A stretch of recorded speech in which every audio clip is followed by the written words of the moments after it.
जय हिंद दोस्तों। बहुत सारे आपने वीडियो देखा होगा सोशल मीडिया प्लेटफॉर्म पे कि उसमें बताया जाता है कि किराएदार आपके प्रॉपर्टी पे कब्जा कर लेगा।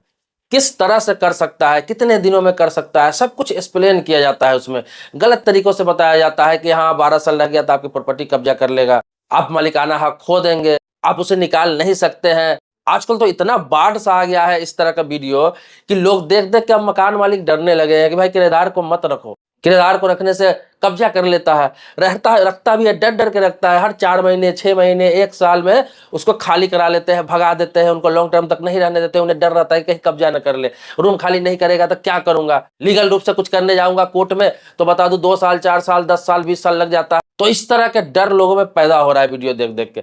मैं आज आपको क्लियर करूंगा कि किराएदार को लेकर जो डर है, इस तरह से रहेगा तो कोई किसी को मकान ही नहीं देगा किराए पे, कोई रूम ही नहीं देगा। किराएदारों का क्या होगा, अपने देश में क्या पूरे वर्ल्ड की बात बता रहा हूं, हर जगह आज के डेट में 40 से 45 50% लोग रेंट पे ही रहते हैं। जिनके पास मकान भी है, देखते होंगे गांव में मकान भी है, शहर में काम करने के लिए आते हैं, मजबूरी में रेंट पे रहना पड़ता है क्योंकि हर जगह तो घर नहीं ले सकता है ना इंसान।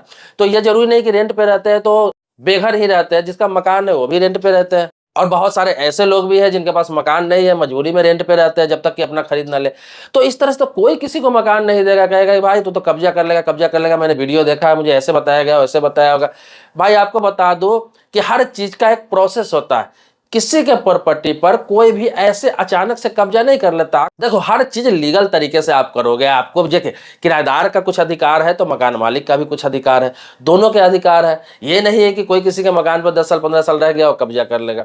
होता क्या है कि आप किसी भी किराएदार को रखो, आप 10 साल का 15 साल का 20 साल 50 साल रखो, कभी कब्जा नहीं कर सकता, कभी नहीं कर सकता। ऐसे केसेस आए होंगे, आपने सुना होगा, देखा होगा।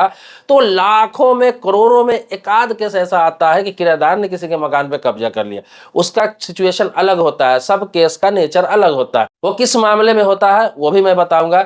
पहले आपको बता रहा हूं कि देखिए, आप कोई भी किराएदार रख रहे हैं, 11 महीना का एग्रीमेंट होता है, तो आप करके रखते हैं उसको, किसी प्रकार की कोई दिक्कत नहीं। हर 11 महीना पे आप एग्रीमेंट के रेन्यू करते रहे, कोई दिक्कत नहीं। एग्रीमेंट कहीं भी बन जाता है, कहीं भी ऑनलाइन वालों के पास बन जाएगा। कोई एडवोकेट से भी बनवा सकते हैं आप, कोई नोटरी से भी बनवा सकते हैं, आप खुद भी जाके बना सकते हैं और नोटिफाई करवा सकते हैं। तो ये बहुत आसानी से हर जगह बनता है, सबको पता है, और बहुत कम रेट में बनता है। 100 रुपये का स्टाम्प ले लीजिए, 50 रुपये का स्टाम्प ले लीजिए, बना लीजिए, उस पर कोई दिक्कत नहीं है। तो 11 महीना का जो रेंट एग्रीमेंट बनता है ना, ये आसानी से कहीं भी बनवा सकते हैं, कोई दिक्कत नहीं है। हर 11 महीने पे उसको रेन्युअल करते रहे। अब वो किराएदार आपके पास अगर 10 साल 15 साल 20 साल 30 साल भी रह गया तो कभी दावा नहीं कर सकता है, क्योंकि आपके पास रेंट एग्रीमेंट है ना। आप तो एग्रीमेंट पर उन्हें रखे हुए ना, रेंट दिए हुए, आपके पास प्रूफ है ना कि हर साल मैंने इसको एग्रीमेंट किया है। और हर साल 10% किराया भी इंक्रीज कर सकते हैं, ये लॉ भी है। तो हर साल 10% किराया इंक्रीज करके बढ़ा के आप नया एग्रीमेंट तैयार कर लीजिए। तो ये करते रहेंगे, जब तक करते रहेंगे आपको किसी प्रकार की कोई डर नहीं है। दूसरा क्या होता है कि एग्रीमेंट अगर 11 महीने से ज्यादा का करने के लिए बोल रहा है कोई रेंटर, कोई कमर्शियल यूज कर रहा है या फिर कोई लंबे समय तक रहना चाह रहा है, तो उसके लिए जो ये एग्रीमेंट होता है ये वैलिड नहीं होता है। जो आप बनवाते हैं ये नोटरी से, वो वैलिड नहीं होता। उसके लिए आपको रजिस्ट्री ऑफिस से, सब रजिस्ट्रार के पास जो बनता है एग्रीमेंट, वो करवाना पड़ेगा आपको। जैसे जमीन की रजिस्ट्री होती है उसी प्रकार से वो एग्रीमेंट होता है, लीज होता है। उसे एग्रीमेंट भी बना सकते हैं या फिर लीज के तौर पे भी कर सकते हैं। तो वो सब रजिस्ट्रार के तौर पर होता है। तो वो आप 2 साल 3 साल 5 साल 11 साल के लिए भी आराम से कर सकते हैं। आप निश्चिंत रहेंगे। जब लीज खत्म हो जाएगा, एग्रीमेंट खत्म हो जाएगा, आप उसे खाली करवा सकते हैं। अगर नहीं कर रहा है, बलपूर्वक करवा सकते हैं। आपके पास ये राइट होता है कि आपके पास एग्रीमेंट है तो आप बलपूर्वक करा सकते हैं, ताकत से करा सकते हैं, आप प्रशासन का सहयोग ले सकते हैं। तो ये एग्रीमेंट जो होता है ये दोनों के लिए फायदेमंद होता है, दोनों के लिए, किराएदार के लिए भी और क्या है, मकान मालिक के लिए। अब किराएदार के लिए क्या फायदा होता है कि एग्रीमेंट के आधार पर वो अपना अगर डॉक्यूमेंट्स में भी एड्रेस चेंज कराना पड़े तो आराम से करा सकते हैं। कहीं बैंक अकाउंट खुलवाना है तो एग्रीमेंट पर आराम से खुल जाता है इस एड्रेस पे। कभी कहीं अपना एड्रेस देना हो तो उसमें इस्तेमाल कर सकते हैं अपना नया एड्रेस एग्रीमेंट के रूप में। तो ये सारी चीजें किराएदार को फायदा होता है। मकान मालिक को फायदा होता है, सेफ्टी होता है। अब मकान मालिक के दिमाग में ये आ जाएगा कि भाई ये तो एग्रीमेंट लेकर जाएगा तो अपना आधार में एड्रेस चेंज करा लेगा, वोटर आईडी कार्ड बनवा लेगा, राशन कार्ड बनवा लेगा, ये बनवा लेगा, वो बनवा लेगा, फिर तो बाद में मुझे दिक्कत हो जाएगी। तो मैं आपको बता दूं कि ये कुछ भी बनवा ले, वहां पर आपको किसी प्रकार की कोई दिक्कत नहीं होगी अगर एग्रीमेंट आपके पास है तो। क्योंकि एग्रीमेंट होता ही है ये सब चीज करने के लिए। आपने देखा होगा कि कमर्शियल यूज जो करते हैं, जो लोग दुकान लेते हैं और 2 साल 4 साल 5 साल 10 साल के लिए देखते होंगे लेते हैं, और क्या करते हैं कि यहाँ तक बिजली कनेक्शन जो होता है वो रेंटर के नाम से ही होता है, वो खुद अपना बिजली कनेक्शन लेते हैं। और मकान किसी और का रहता है, तो इसका मतलब ये थोड़ी ना कि बिजली कनेक्शन उसका होगा तो कब्जा कर लेंगे, आधार प्रणाली से कब्जा कर लेंगे, ये कर, ऐसा नहीं है। आपके पास अगर एग्रीमेंट है तो डरने की कोई बात नहीं है, घबराने की कोई बात नहीं, नहीं है तो डरने की बात है, घबराने की बात है। क्यों? क्योंकि बिना एग्रीमेंट के जो लोग देते हैं उनको सही में डर है, क्योंकि आप 12 साल 15 साल के लिए दे देते हैं, जो 12 साल कहा जाता है, तो अगर 12 साल से अधिक के लिए दे देते हैं, ये लिमिटेशन एक्ट में है कि 12 साल से अधिक के लिए आप दे देते हैं, या फिर कोई 12 साल से अधिक रह जाता है और आपने किसी प्रकार का कोई इसका कहीं भी लिखित कंप्लेन नहीं कर रखा है, बीच में ना कोई केस कर रखा है, ना कोई लिखित कंप्लेन कर रखा है किसी प्रकार का, ना शिकायत कर रखा है कहीं भी लिखित में, तो इससे क्या होगा कि वो व्यक्ति अगर 12 साल पुराना डॉक्यूमेंट्स बना लिया, मतलब ये प्रूफ हो गया कि ये इस डॉक्यूमेंट्स के आधार पर, चाहे वो बिजली बिल हो, चाहे वो राशन कार्ड हो, चाहे वोटर आई कार्ड हो, चाहे आधार कार्ड, कुछ भी जो भी डॉक्यूमेंट्स, अगर 2-3 डॉक्यूमेंट्स ऐसा बना लिया हो जिससे वो प्रूफ कर सके कि ये 12 साल पुराना है, 12 साल से मैं इस प्रॉपर्टी पर रख रहा हूँ और आज तक मकान मालिक मुझे टोकने नहीं आया, भले ही वो आपको किराया दे रहा है, जो कुछ भी दे रहा है, लेकिन टोकने नहीं आया, रोकने नहीं आया, खाली कराने नहीं आया, तो उसके आधार पर वो मालिकाना हक के लिए कोर्ट जा सकता है।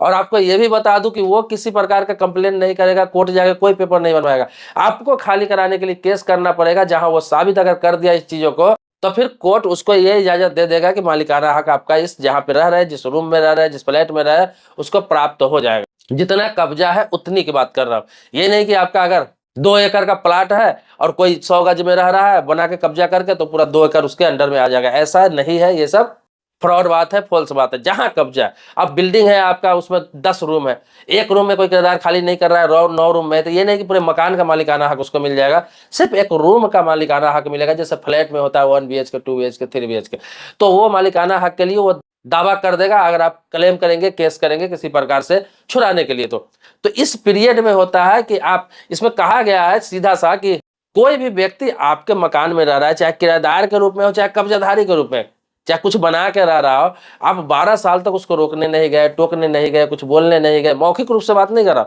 मौखिक से आपने लाठी से चाहे कुछ डंडा से कभी हड़काने की कोशिश किया हो, मारपीट किया हो, वो कोई वैल्यू नहीं है। लिखित रूप से ये होना चाहिए, थाने में, चौकी में, कहीं भी, चाहे किसी प्रकार की उससे मारपीट हुई है, कोई केस इस तरह का होना चाहिए कि मैंने बीच में खाली कराने का प्रयास किया था, या फिर मैंने प्रशासन को कंप्लेन किया था जिसका ये प्रूफ है, वहां पे कंप्लेन किया था जिसका ये रिसीविंग है, तो जाकर कोर्ट मानेगा कि तुम्हें हटाने का प्रयास किया गया था, 1 बार या 2 बार आप तुमका कंप्लेन भी दिया गया था, तुमने खाली नहीं किया, तो फिर कोर्ट आदेश देगा और बलपूर्वक प्रशासन के साथ उसको खाली कराया जाएगा, हटाया जाएगा। कोर्ट का बात किसी प्रकार से मानना पड़ेगा। लेकिन किसी प्रकार का कोई एग्रीमेंट नहीं है, कोई प्रूफ नहीं है, कुछ भी नहीं, तो इस मामले में यह चीज हो सकता है, होता नहीं है, अक्सर हो सकता है, कोई कोई ऐसा होता है जिसको लॉ की जानकारी होती है, या फिर कोई भड़का देता है उसको कि भाई तुम तो 12 साल 15 साल 20 साल से हो, अब सारे प्रूफ तुम्हारा बना हुआ है 12-15 साल, तुम ऐसा कर लो। तो कोई कभी हो सकता है ऐसा केसेज में, लेकिन इंसान को डरना चाहिए जिसके पास मकान है।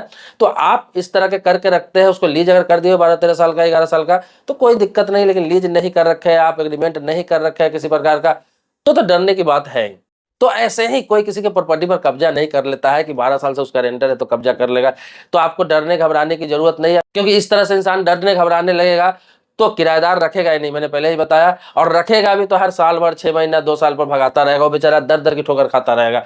तो आप लॉन्ग टर्म के लिए रख सकते हैं, लंबे समय के लिए रख सकते हैं, लेकिन आपको यह प्रक्रिया अपनाना चाहिए। एग्रीमेंट रहने से यह भी रहता है कि आपका रेंट अगर सही समय पर नहीं आता है तो भी आप खाली करा सकते हैं उसको, क्योंकि सही समय पर रेंट दे नहीं रहा है, ये सब भी मकान मालिक को फायदा होता है। ये सारा चीज मेंशन रहता है एग्रीमेंट में कि आपको इतने तारीख को समय पे आपको रेंट देना है, इतना डिपॉजिट आपने जमा कर रखा है, इतना ये है, सारा चीज में मेंशन रहता है। तो आपके पास सारे अधिकार मिल जाते हैं, और किराएदार भी अपना शांति से रहता है, क्योंकि उसके पास एग्रीमेंट रहता है, तो उन्हें भी पता रहता है कि मैं इतने साल तक आराम से रहूंगा, कोई दिक्कत नहीं है, मुझे बीच में नहीं हटाया जाएगा, अगर किसी प्रकार की गलती करूंगा तभी हटाया जाएगा। तो ये कब्जे वाली बात थी। दूसरा क्या है कि कोई भी रेंटर आप रखे तो पुलिस वेरिफिकेशन जरूर करा ले, ऑनलाइन ही सही लेकिन पुलिस वेरिफिकेशन जरूर करा ले, अपना रेंटर का आईडी ले ले, और निश्चित तौर पे एग्रीमेंट करेंगे तो आईडी उसमें लगेगा ही देगा। और आप एग्रीमेंट करते हैं तो साथ में पुलिस वेरिफिकेशन भी करा ले, उससे आपके लिए किसी प्रकार की कोई दिक्कत नहीं होगी। वो भी एक बहुत बड़ा प्रूफ होता है पुलिस वेरिफिकेशन कि ये व्यक्ति इस तारीख से यहाँ आया है, यहाँ रह रहा है, तो वो भी आपका एक सबूत का काम करता है। तो ये दोनों के लिए फायदा होता है। रेंटर भी कोशिश करे जहां भी रहे तो एग्रीमेंट बनवा के ही रहे, ताकि अगला भी असुरक्षित महसूस न करे। और अगर मकान मालिक चाहता है कि पुलिस वेरिफिकेशन करा तो वो भी कराने में सहयोग करे, इसमें कुछ नहीं करना होता, सिर्फ डॉक्यूमेंट्स देना होता है, वो अपना थाने चौकी में वहां जमा होता है और हो जाता है। कोई किसी प्रकार का आपको न बुलाया जाता है वहां पे, ना आपसे किसी प्रकार का वहां पे पूछताछ की जाती है, या ऑनलाइन प्रोसेस भी होता है, जाने की भी जरूरत नहीं पड़ती है, और आपको एक सर्टिफिकेट मिल जाता है पुलिस वेरिफिकेशन का।